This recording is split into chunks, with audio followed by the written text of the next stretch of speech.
ইমাম হুসাইন স্ত্রী শহরবানু বলে আলিয়াজগড় যখন ৭ তারিখ পানি বন্ধ করে দেওয়া হলো, ফোরাতের চারপাশে যখন ৪,০০০ সৈন্য মোতায়েন করে বলা হলো পশু খাবে, পাখি খাবে, গাদা খাবে, বাঘ খাবে, ভাল্লুক খাবে, কাক খাবে, সিগাল এই ফোরাতের পানি খাবে, কিন্তু আহলে বাইত ধরবে তো ৪,০০০ তীর একসাথে মারবে আর কলিজার টুকরা টুকরা করে ফেলবে।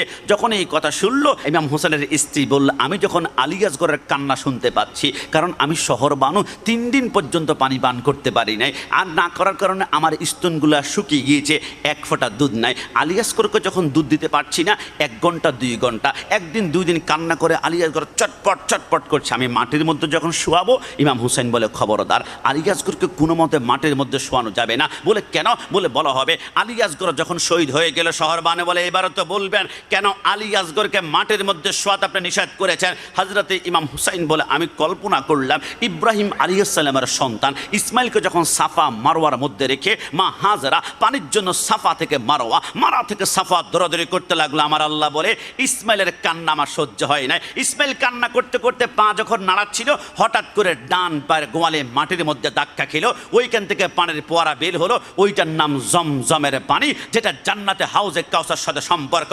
ইমাম হুসাইন বলে আমি চিন্তা করলাম একজন সাধারণ পয়গাম্বর ইব্রাহিম পয়গাম্বর সন্তান ইসমাইল যদি কান্না করার কারণে পায়ের ধাক্কা সেইখান থেকে পানি বের হয় মাটির নিচ থেকে, আমি তো সাইয়্যিদুল মুরসালিনের নাতি হযরত ইমাম হুসাইন, আমার সন্তান আলিয়াজগড় মাটির মধ্যে রাখার পরে কান্না করতে করতে যদি একবার মাটির মধ্যে ধাক্কা মারতো, গোটা কারবালার ময়দান পানির ৬ লাভ হয়ে যেত।